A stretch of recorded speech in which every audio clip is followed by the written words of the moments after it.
Hello, I'm Your Last Meal producer Isaac Kaplan-Woolner, and you're hearing my voice because Rachel no longer has one. She's on day 4 of laryngitis and voice rest, which, as you might imagine, is somewhat less than ideal for someone who talks for a living. Now, before Rachel lost her voice, she recorded this voice memo talking to her cat Poppy with a voice she's since named Andre. Hey, baby girl. Hey, Poppy. Can you believe this is what my voice sounds like right now? Hey, baby girl. Hey, Poppy.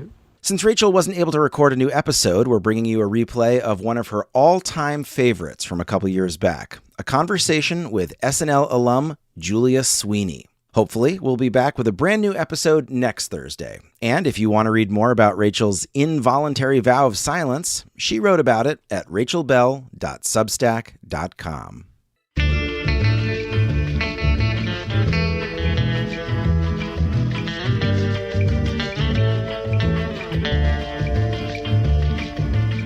Rachel Bell, and this is Your Last Meal, a show about famous people and the stories behind the foods they love most. Today on the program, actor and comedian Julia Sweeney. Julia was a Saturday Night Live cast member for 4 seasons in the early 90s. She's written 3 books, performed several one-woman shows, and done everything from consulting and playing a role on Sex and the City to producing Desperate Housewives. And most recently, she played Aidy Bryant's mom on the Hulu show Shrill, based on the life of past Your Last Meal guest, Lindy West. Now prepare yourself. You're about to fall in love with Julia Sweeney. I fell in love with Julia Sweeney, and we talk about everything from how her husband feels about how much she loves eating alone. When I told him that, he was like upset. It was almost like saying, I want to have sex alone from now on.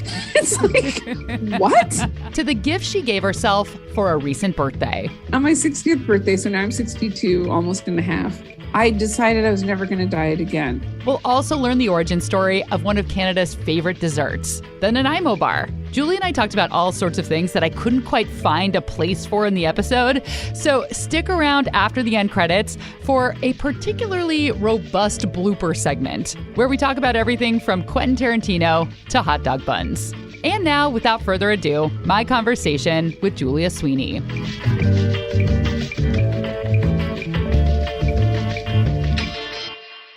You were in my generation of Saturday Night Live when I was a young teen who desperately wanted to be on the show, and my friend and I would make our sketches. So when I read on Wikipedia, America's #1 news source, that you weren't doing improv for very long when you got on the show. Can you tell your story of what you went to school for, what kind of work you were doing after, and this rapid ride to stardom?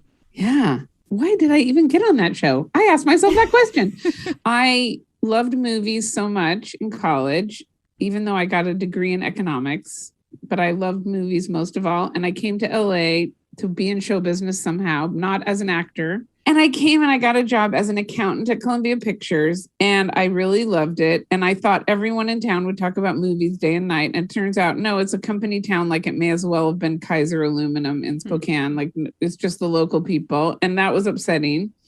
And then I realized that to get ahead in accounting, I had to learn more about a field I cared nothing about. And I read a review of the Groundlings in the paper and decided to sign up for classes because they said they taught classes to non-professionals. Like, you didn't have to be an actor. Otherwise, I would never have signed up. Yeah.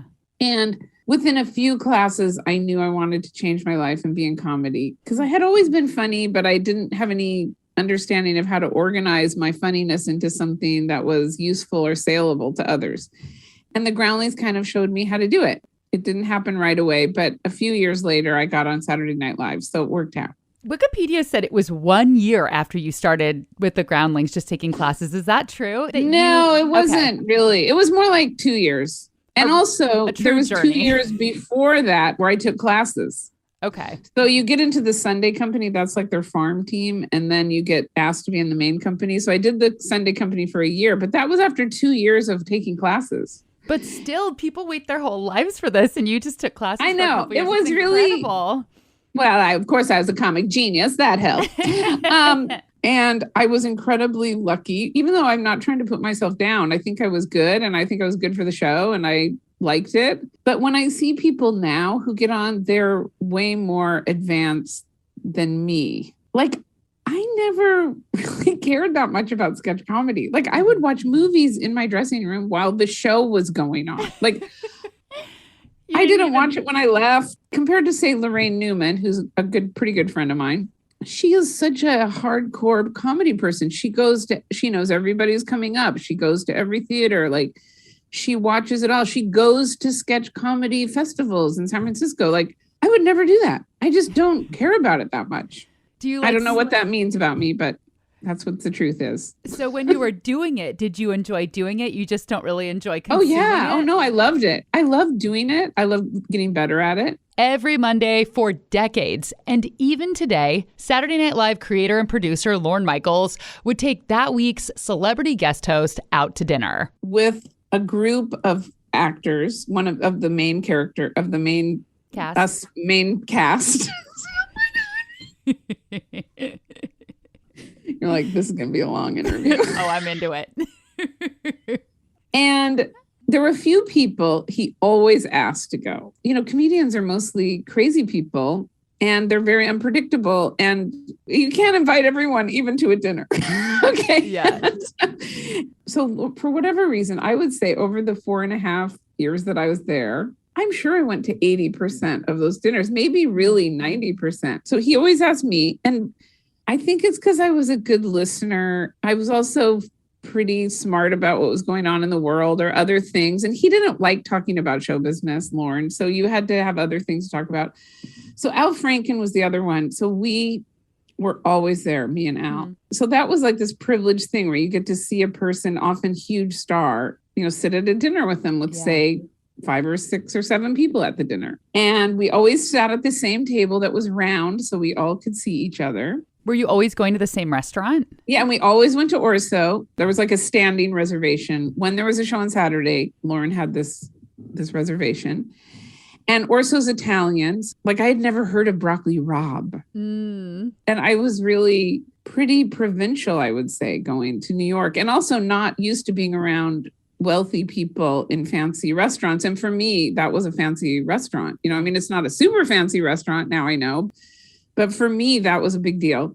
Even though I was like 30 years old, I'd never really been around people who order food and don't eat everything on their plate. Like just the idea that you would intentionally order something to have a few bites of it and push it off. Like that was so shocking to me. And it was like, oh, this is how the rich live. Like they don't care if they finish the food. Of course, I'm like, well, can we take that food home? And of course, you couldn't do that.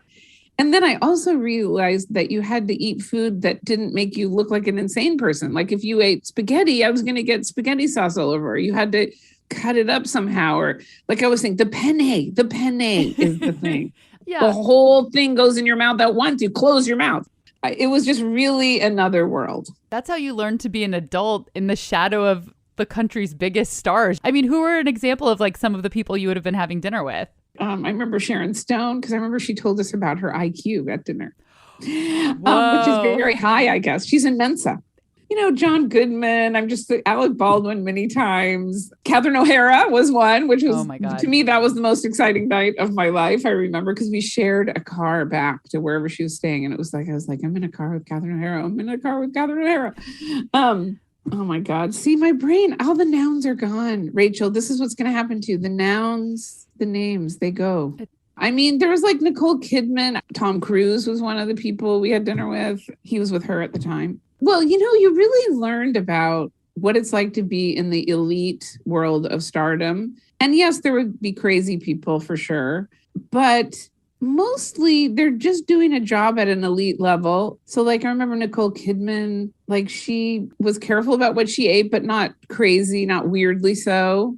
Of course, she's so incredibly beautiful, but I remember her coming into wardrobe and saying, I have to wear pants like this. I have to, like she was completely in control of her look. And it didn't come off as crazy narcissistic. It came off as smart about her body and the way she looks. Her favorite celebrities to eat with were the ones who clean their plates. I like women who like to eat. And I really hate commenting on food while you're eating about if it's good for you or bad for you. Either way, it makes me crazy. I just can't stand it. It's just like, eat. I don't even like this is good for your brain. And I was saying, no, it's not. No one even has that correlation.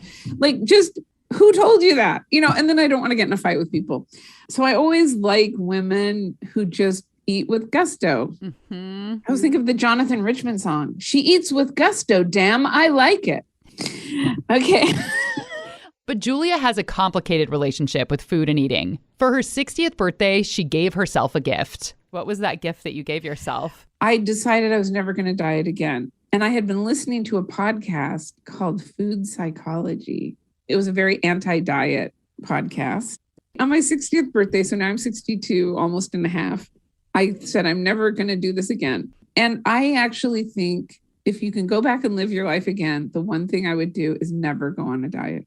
It actually breaks my heart how much it ruined food for me. In fact, I think it took really meeting my husband, which is now 13 years ago, who really didn't want me to diet. He liked the way I looked and he just didn't think dieting worked, but I didn't listen to him for many years. And then finally I listened to this podcast and I was convinced that dieting probably had made me heavier. It's different for different people, but once I learned that 95% of people who diet gain all the weight back plus more pounds, it just was clear to me that I was wasting my time. And the worst part of it wasn't even the weight. It was how it ruined food, because food became the enemy. It became something you evaluate constantly. Food became good or bad. The guilt, the deprivation, and then the overcompensation. It's really just another way to control women. Here I was born at this incredible time of great emancipation, relatively speaking, to other times for women. And yet I put myself right away in this prison of my body and whether it was good or bad, how I looked and my attractiveness was so important. And it was all under the guise of wellness and health, which I feel like the whole wellness thing is just another way of saying dieting. They've completely co-opted that phrase and ruined it. But I would say it's been a 5-year effort to stop dieting.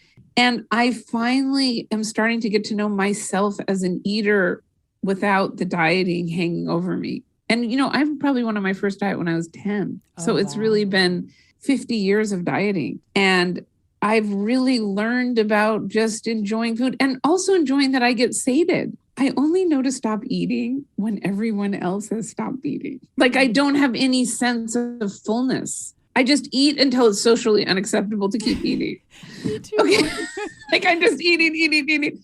It's just so sad to say that it's taken years for me to listen to my body about when it's full and when it's not full, or when I'm really hungry, or when I'm having anxiety, what do I really need? So it's hard for me to talk about food, like for your podcast, and not think of my fraught relationship with food. And by the way, I feel like I've had it less than so many women I know, maybe all the women I know. When we come back, Julia Sweeney shares her last meal, and we dig into what is perhaps Canada's most famous dessert, the Nanaimo bar.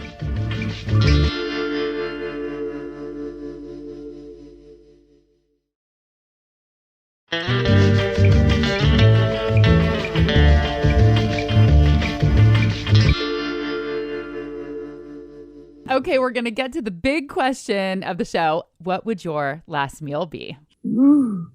Okay, this is what I decided. It depends on if my husband can make the last meal. It's whatever you want. It is your fantasy meal. And the dessert is something I make. Okay, there's so many things my husband makes that is so good. But I think if I had to choose a last meal, and I've been thinking about this a lot and discussing it with him. So now he knows what to do if for some reason I have a last meal. He has to be ready to go. It really would be grilled steak, but really nice prime steak. We get our steak from Costco. The nicest butcher in town. Exclusive. It would be a good steak, rare. I like it rare. So does he. It would be grilled eggplant with olive oil and herb de Provence on it. It would be grilled corn on the cob and then grilled whatever. Like it could be asparagus, peppers, because we're in California. We do it all year. Probably once a week we have this. We just had it the other night when I was thinking about my last meal. So it would be really grilled steak and veg. I know it's not very exciting, but my husband does it so perfectly. He makes it so perfectly. And when he does the grilled corn on the grill and he puts like some cheese on it, and it's so good. And then I have a favorite wine. It's called Educated Guess. And they have a Cabernet from 2018 that I bought like a case of because I love it so much. And that Cabernet is so perfect with the steak. So I could never not have Cabernet with steak. They go together. Like they are the same. You can't have one without the other. And then for dessert, I would have a Nanaimo bar. Oh, I live up in Seattle, and so yes, that's a Canadian thing, yeah, and near Nanaimo Island. I've taken the Nanaimo ferry before. It's hard to say that. So yeah, what is in the Nanaimo bar? What are all the layers? Okay, it's a bar. It's an uncooked bar cookie. Well, it's a bar. I guess you just call it a bar.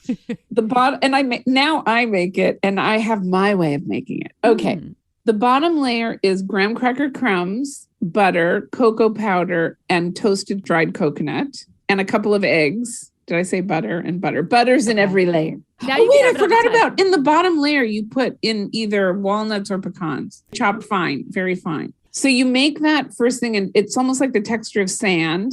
Put that in the bottom, then you put that in the refrigerator for an hour.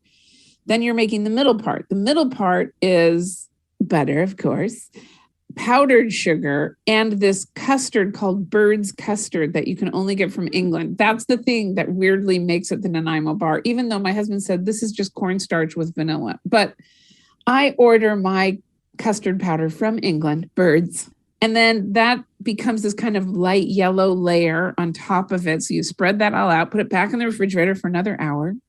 And then the top is just chocolate, semi-sweet chocolate and butter. You melt those together. You put it all over the top. So now it just has a chocolate layer. And then the most important part, the flaky salt.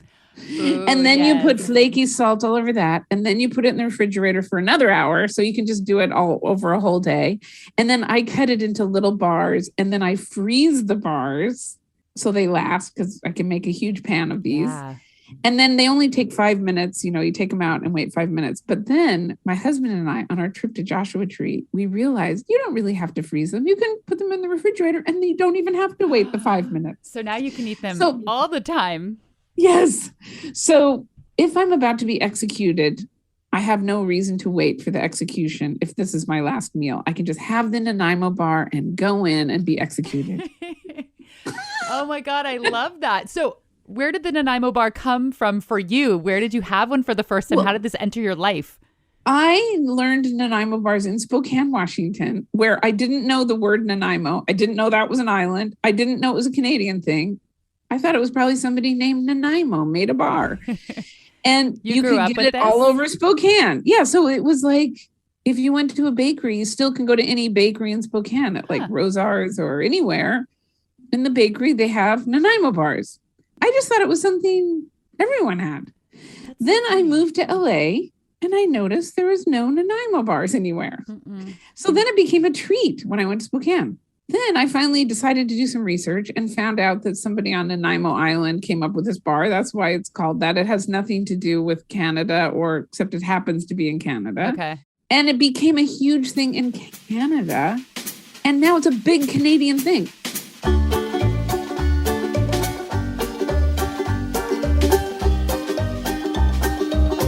For her last meal, Julia wants her husband's grilled steak, served rare, grilled eggplant with herbes de Provence, grilled corn on the cob, and maybe some grilled asparagus or peppers. She wants to wash it all down with a 2018 Educated Guess Cabernet and finish the meal with one of her homemade Nanaimo bars. You can't go anywhere without running into a Nanaimo bar.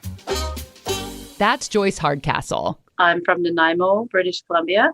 I've lived here for 48 years. And I make Nanaimo bars. Nanaimo is a harbor city located on the east side of Vancouver Island in Western Canada, and it's famous for Nanaimo bars. In 1986, Joyce won a Nanaimo bar cooking contest. Ever since then, I'm the go-to person in Nanaimo and all over the world. I've had phone calls from places you wouldn't believe. Her recipe is the city's official Nanaimo bar recipe. I had a cookbook that had a recipe in it and I made it before the competition. I really didn't make it a lot. It was just a bar. And then the mayor at the time in Nanaimo in the mid 80s, he launched this thing called the Mayor's Search for the ultimate Nanaimo bar recipe. He had been in a mayor's conference in Korea and had been sitting next to a mayor from New York. And she said, "Oh, Nanaimo, I've heard of Nanaimo. You have Nanaimo bars there." So he came back to Nanaimo and said, "You know what? I think we should do something about this." So that's when he launched this Mayor's Search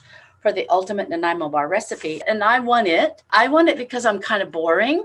Like people put peanut butter in it and Kahlua and things on top and all kinds of weird things and colors. But that's not what they wanted to represent. They just wanted Nanaimo bars. And that's what I submitted. And that's what won. It was really basic. And so ever since then, that's been sort of the flagship recipe for the city. Forever and ever. Exactly. That's what I say. When I'm 6 feet under, I'm going to have a pan of Nanaimo bars and some knitting needles on my chest, and in I go, you know? The New York Times described them like looking at the side of a Nanaimo bar as kind of looking at, the earth and the crust and its layers. So, when you're 6 feet under, you could become a human Nanaimo bar. You have the dirt, that's the chocolate layer, and then you're the white custard layer. We'll have to think of the rest. I mean, it's getting pretty gruesome, but I don't know. I like it. Oh, there you go. It's fun. As far as the history of the bar, like most recipes, it's pretty foggy. But the first record of the recipe being published was in 1953. The first known publication of the recipe was in Edith Adams' cookbook. That's Nanaimo Mayor Leonard Krogh. Now, Edith Adams was a famous columnist for the Vancouver Sun, a major paper in the province, except that Edith Adams did not exist as a single human being. Is that like a Dear Abby? Was it a fictional columnist? Exactly. Okay. Exactly. That was the first time it was published. There's some suggestion it goes back before then. That recipe was also published in the Vancouver Sun in the early 50s. And it wasn't instantly popular, but over time, it became a Canadian staple. We were honored by Canada Post in the creation of stamps. They had a series, Sweet Canada Stamp Collection, and they created a Nanaimo bar that has been extremely controversial because the proportions of the three layers are simply not correct.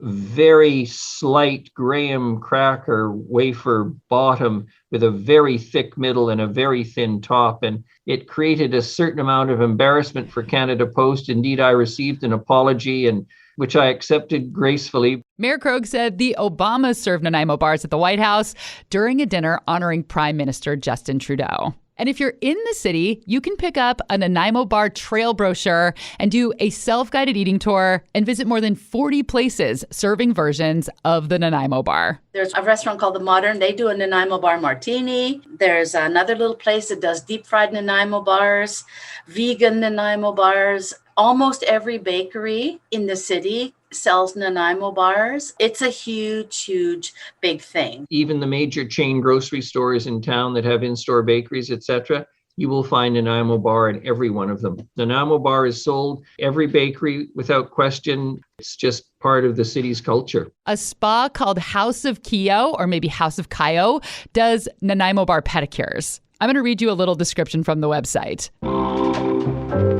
This heavenly service begins with a milk bath, followed by an almost good enough to eat chocolate sugar scrub, leaving you silky smooth and your daily calorie intake unaffected. The scrub is followed by a rich chocolate mask and a mouth-watering vanilla custard massage. Kind of makes me think of pudding wrestling. The question I had was for this Julia Sweeney. I have to honestly say, I'm not big on television and acting and things. Both of my kids have heard of her. Mm-hmm. And so I looked her up and I did quite a bit of research, so I know who she is now. And so my question is, I wonder how her Nanaimo bars are different or the same from mine. You haven't seen her recipe or anything like that, have you? She described her recipe to me, and it sounds very traditional. She orders the Bird's vanilla custard by mail from England. No way. Yeah. That's interesting but even now she still can't get Bird's custard. Well, you could pass on to her my little secret that if she's stuck, she could easily use Jell-O instant vanilla pudding. if she's ever in an emergency and she runs out, she can fall back on Jell-O instant pudding. So Joyce says Bird's instant custard is available at all grocery stores in Nanaimo. It was invented in the UK in 1837 by Alfred Bird, who wanted a custard that could be made without eggs for his wife, who was allergic. I looked up Joyce's official recipe, and it looks identical to what Julia described. Julia might even be using Joyce's recipe and not even know it. Since you're the queen of the Nanaimo bar, how often is it requested that you bring them? Do you have to make them all of the time? yes, I always have them in my freezer. I've made them for weddings. You know, you have silent auctions at places, and I do up a little basket with get a pan of Nanaimo bars, a tea towel, and an apron, and people bid on it everywhere I go. Even now, I mean, we're talking 1986. All this time later, I was just young. I was young like you. I had black hair. I was cute. I didn't have any wrinkles. I still get asked to bring them. And when I do bring them, people say, oh, they're Joyce's. These are Joyce's. It's amazing. It's truly, truly amazing. Joyce has the glory of holding the official Nanaimo bar recipe, but I wanted to know what she won back in 1986. I won a shopping spree at Safeway. And so That's fun. I managed to get about $260 worth of groceries. That was back in the jogging suit, headband day, and running shoes. So I put those on and I ran up and down the store. And the fellow from the radio station ran along behind me saying, golly, she's running fast. Oh, she's getting meat. Oh, she's putting in some sugar. So this thing was aired on the radio. So you had a time limit to spend that money then? I had a 2-minute shopping spree. Oh, this is my dream. I always wanted to be on Supermarket Sweep. We're going to take a quick break, but when we come back, Julia's take on eating alone.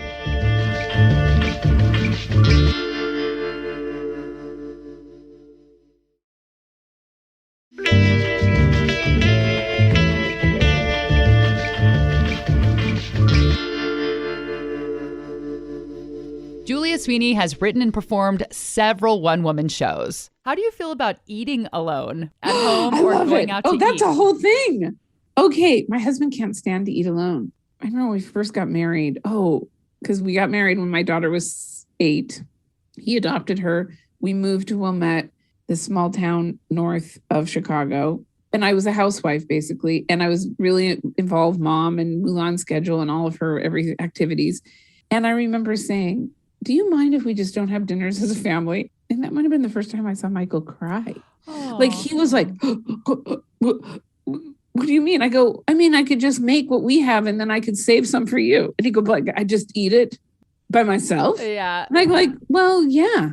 A big thing for him of what family means is that you sit down together at dinner. It took me many years to understand that. I'm the opposite. I feel so distracted by people during a meal. My best meal experiences are alone, to be honest. And when I lived in Chicago, I tried to go downtown every week. And about once a month, this is a real confession, at the Art Institute in Chicago, which I was like a church to me. I knew every nook and cranny of that museum. I went once a week. I spent several hours there. I would go to Terzo Piano, which was their fancy restaurant upstairs, and have lunch. And I would have a big lunch by myself with like 1 or sometimes 2 glasses of wine. Ooh. At like noon. So European. And yeah, and I would make it last like a long time. And I would read my book. Sometimes I'd write journals. And I would have an appetizer and I'd have a main course. Wow. And the food was so incredible. And I'd have dessert. And that is probably my happiest eating experiences of my life. And I remember Michael, he looked at the credit card bill or something and said, did you take somebody to lunch there? And I was like, no, that was just me. And he'd go, wow, $115 for lunch. And I go, yeah, that's right. That's what I did. That's right. I took myself to lunch. And I really treated myself to a nice lunch. And he was so surprised by it. God, that really probably is some of my, like if I had to add up like my 20 happiest times of my life, those lunches were probably some of them because the food was great. I really could concentrate on the flavors. Yes. I could really concentrate on what they were doing with the salad or that. I would always ask about the wines and try to get something that worked with whatever I was eating. it made a huge difference. I guess I was a long way from Orso when I started on Saturday Night Live, eating by myself. But I like eating by myself. And when I'm upset about something, eating by myself is a big balm, for me. I almost always would prefer to eat by myself, even though my husband and I now, we eat dinner tonight together every night. And I love him so much. And he's such a wonderful cook. And that's a beautiful experience too. But when it's like almost orgiastic, my excitement, it's alone. I mean, it really is alone. And Michael, when I told him that, he was like upset. It was almost like saying, I want to have sex alone from now on. Like, it's like, what? I think it's because maybe it's being a woman, maybe I don't know. I haven't really talked about this with other people, but I'm so other focused. When I'm with another person, I am so focused on that person. It's hard for me to concentrate on anything else unless I'm alone. Then I can concentrate. And that was Julia Sweeney's last meal. Julia, thank you so much. This was so fun. Thank you. I hope you keep in all the stuff you said. I will, every last bit. Okay, good. Yeah. If you happen to be in the Spokane, Washington area, go see Julia perform this Saturday, March 26th. It's actually a live taping, so you can say you were in the audience. And she has 2 shows, one at 4 p.m., one at 8 p.m. And I saw Julia perform last weekend in Seattle. It was a little bit of a practice show. It was hilarious. If you loved listening to her here, you will love her live show. She is just as charming and funny and warm, and you're going to want to be her best friend. I'm pretty sure this is the last one I'm ever going to do because it's too hard and I don't want to do it anymore. Yeah. And I'm old. And it's a good time to stop. I'm happy because it's where I had my first job was at the Fox Theater selling popcorn. It's the most beautiful theater, the Fox Theater, and I've done many things there and helped raise money to restore it. It's really meaningful that I'm going to be at the Fox Theater. Go to juliasweeney.com or you can find a link in the show notes of your podcast app. Thanks to Joyce Hardcastle. You can find her recipe for Nanaimo bars on the city's website, all over the internet, or in a link in our show notes. It's promoted Nanaimo in a fun way, and it's brought me out of a shell I used to be in, and I'm constantly now phoned and referred to and things like that, and I just really enjoy it. It's really fun. And you said it brought you out of your shell. Did you used to be really shy? I did. When I won that competition, I nearly crawled under the table. Thought, oh no. And ever since then, I've just slowly learned not to be so afraid of it. Like today, just before you called, I had big knots in my stomach thinking, oh no, not again. And it's weird. It's really funny. So yeah, I'm not this flamboyant person. Thanks to Nanaimo's mayor, Leonard Krogh. Have you ever made Nanaimo bars yourself? Personally, no. I'm a consumer, not a creator. I challenge you, Mayor. I feel like as the mayor, that should be, the votes come in and then you have a Nanaimo bar off with your competitor and that's how you get into office. I feel like you have to make them after all this time. That's a very interesting proposition. I am a good cook, but the baking have tended to leave to my wife in our relationship. I won't call it pink jobs and blue jobs, but I do the basic cooking. She does the confectionery. So maybe I'll go home and try and persuade her that, in order to support her husband's possible reelection, she needs to step up to the cake pan, so to speak. On a technicality, it's not baking. It is a unbaked dessert. Right. So you can just tell her it's cooking because it's all stovetop and fridge. You've done your homework. I like this. I feel like I should move to Nanaimo now because I feel like an expert. Well, I must tell you, it's a beautiful city and we have the most moderate climate in the British Commonwealth. This episode was produced by Laura Scott and me. Original theme music by Prom Queen. And we would love it if you supported the show completely for free by leaving a review on Apple Podcasts and now on Spotify. Make sure you're following along on Instagram. Hello, Rachel Bell. I'm Rachel Bell, and this is Your Last Meal.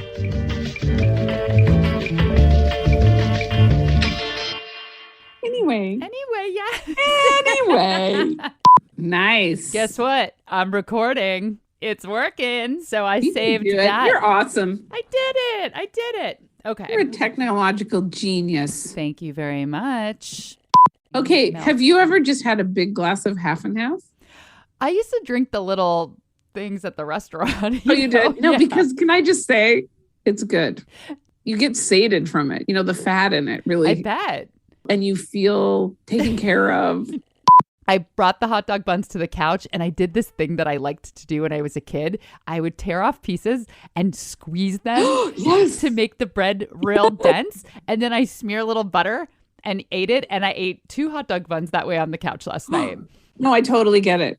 I totally get that. We used to get Wonder Bread. There was a Wonder Bread factory in Spokane. My best friend's mother worked at the Wonder Bread factory. But we would get the white Wonder Bread, and I would take off the crust and smash the middle and do little hosts. I would make hosts. What's for hosts? Like hosts like a priest would have, like the body of Christ. Oh, I'm a Jew. I don't know about this. Okay. It's like, what's hosts? And then I would be the priest. Yes. And I would serve, and I would say body of Christ. and then sometimes I'd eat the body of Christ. Oh, Christ, very nice body today. Oh, Christ is quite delicious sister today. And I would play that too because we would see it on movies and we thought it was fun, and we would do it with crackers, just any kind, and we'd, put it on. Yeah, put it on the tongue. When computers were becoming big, that's how old I am. And Quentin Tarantino and I were hanging out a lot. He was like, I will never have a computer. And he didn't even want a cell phone. He did get a cell phone. This is kind of before he became famous. Then he got famous. His strategy with his cell phone was to just dump his phone number and get a new cell phone every year, and then only tell a few people what that number was. So for many years, I was one of those few people. And then there was one time where I wasn't. And you called and it just went like do. And then it was like, oh, it happened. You're gone. But I often wonder, oh, you know what? He sent me an email in the last year. So he must have a computer. But I never even, because I was like, Quentin, you've got to go on the computer and see all the stuff about you. And he's like, I don't want to know that. It just clutters up my head. I think of that all the time. But anyway, he does email. I guess I never put that together, but anyway. Well, maybe in that email, he gave you his new number. Go back and check. Maybe you didn't read that. No, I wouldn't call. We've gone to different categories of person and social life, he and I. Yes. But, I'm Rachel Bell. I am Rachel Bell. I'm Rachel. So if you had to name a number 2 thing that Nanaimo is known for, what would you say? Probably the historic bathtub race. Historically, up until COVID, of course, had folks coming all the way from Australia to compete in the famous bathtub race. What is a bathtub race? Basically, it's a souped-up bathtub with an outboard motor. And in the early days, the bathtub race was from downtown Nanaimo to downtown Vancouver, across the Strait of George, as it was then known, now known as the Salish Sea.